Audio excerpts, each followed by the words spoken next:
karena kita ini bukan partai kaya, nggak usah lagi diturunkan. Jadi wajah Mas Anies itu dipilok saja begitu ya, karena memang kan berdampingan dengan wajah Mas AHY begitulah. Karena kita ini bukan partai kaya, tetapi 1 tahun ini dengan kemampuan kami ya, kami sudah berusaha lah ya, karena apapun sudah diputuskan, Mas Anies ini calon presiden kami begitu, tentu kami harus menanggung-jawabi ini begitu. Ketika dulu pertama kali kami deklarasikan Mas Anies, beliau kemudian dituduh membuat kesalahan begitu yang mengarah ke tindak pidana korupsi di Formule E. Kami juga yang paling terdepan, salah satu yang kemudian membela beliau. Termasuk di media sosial, media mainstream, termasuk yang di tengah jalan kemudian datang menghinggapi kami. Tiba-tiba PK KSP Muldoko masuk ke Pengadilan Tata Usaha Negara Jakarta begitu. PK-nya itu ya inilah tantangan kami katakan ke internal. Mas AHY selalu mengatakan inilah tantangan kita ya, menggotong Mas Anies mengusung koalisi perubahan ini.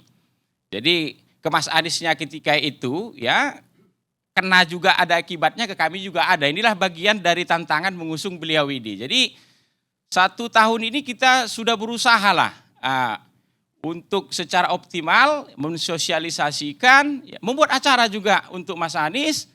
Bahkan Mas Anies itu datang ke DPP Demokrat itu bawa anak dan menantunya loh. Jadi waktu itu analisa kita, ini seperti gaya Amerika nih. Biasanya kalau di Amerika itu kandidat calon presiden menunjukkan keluarganya begitulah dia. Jadi kalau ditanya 1 tahun perjalanan ini udah jatuh cinta betul lah karir Partai Demokrat ke Mas Anies begitulah. Kita nggak nyangka aja perbuatannya di ujung seperti itu. Jadi ya sekarang itu makanya agar baliho-baliho itu tetap bisa dipakai begitu. Karena kan di situ ada wajah Mas Anies dengan wajah Mas AHY. Karena kita sebagaimana putusan Majelis Tinggi kemarin sudah keluar dari koalisi, ya tidak lagi mendukung Mas Anies, tentu kan tidak pas juga itu balihonya itu masih ada wajah Mas Anies. Jadi selama 1 minggu ini kami sudah menjalankan proses internal, Datuk. Itu. Karena apapun ya kami harus memulai dari nol kembali. Jadi hari Senin kemarin Mas AHY sudah mengumpulkan seluruh pengurus DPP Partai Demokrat, diadakan rapat pleno, ya, menjelaskan situasinya begitu. Baru sesudah itu beliau pidato hukum kasih itu, atau kalau publik banyak menulis pidato move on begitulah. Hari Rabu kemarin DPP juga sudah memanggil seluruh ketua DPD kami se-Indonesia. Jadi meminta pendapat mereka. Jadi lahirlah 3 pendapat. Yang pertama dari hasil rapat pleno dengan seluruh ketua DPD Demokrat kemarin, Demokrat tidak akan kembali ke Mas Anies lagi. Jadi tidak ada CLBK di sini. Itulah kemarin keputusan. Itu dia.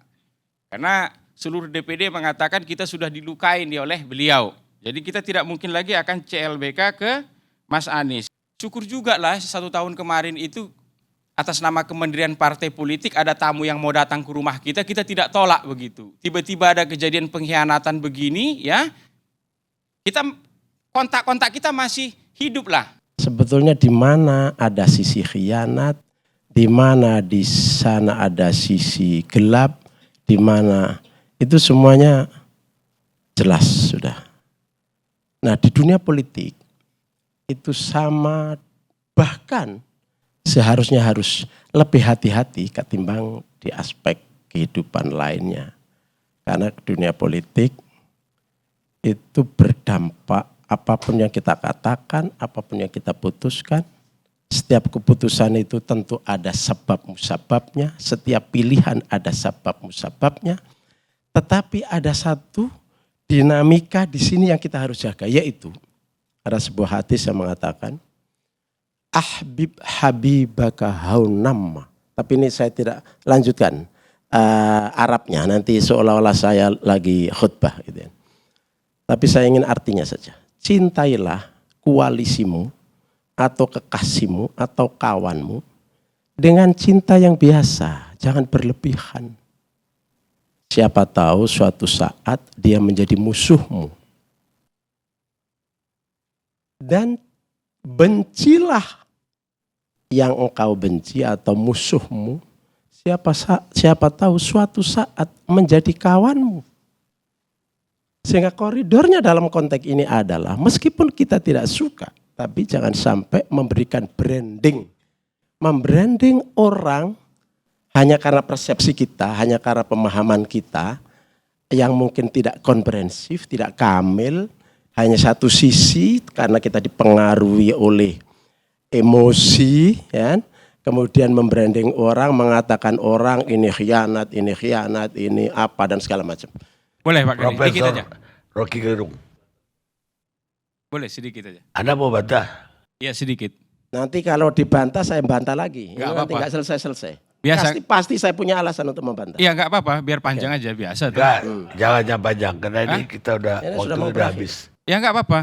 Jadi pertama Pak Karni soal kata-kata pengkhianat, dari tadi saya megang mic ini tidak memproduksi itu.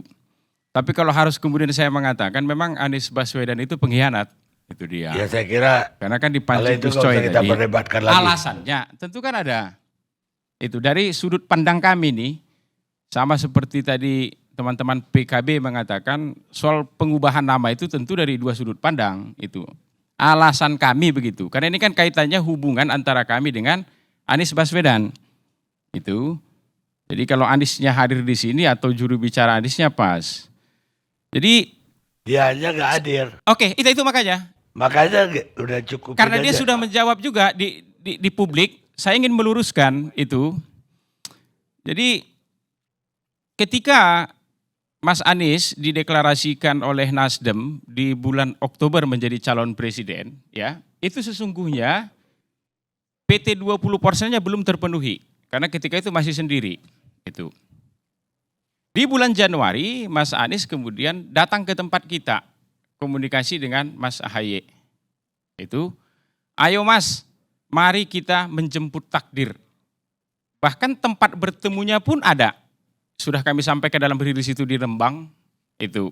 Jadi ketika itu Mas Anies mengatakan, saya akan bawa Nasdem, jenengan Mas AHY bawa Demokrat, nanti kita dua sama-sama membawa PKS, begitu dia.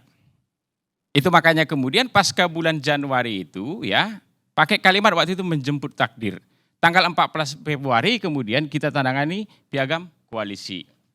Waktu terus berjalan begitu. Saya minta jangan kronologis. 3 menit aja. Karena dari kemarin saya nggak mau Persis. kronologis. Ini harus kronologis. Kenapa kok kemudian keluar kata-kata Mas Anies ini mengingkari one prestasi atau istilah apapun lah itu.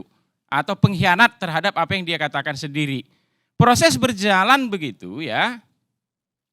Mas Anies ini kemudian menyampaikan lagi.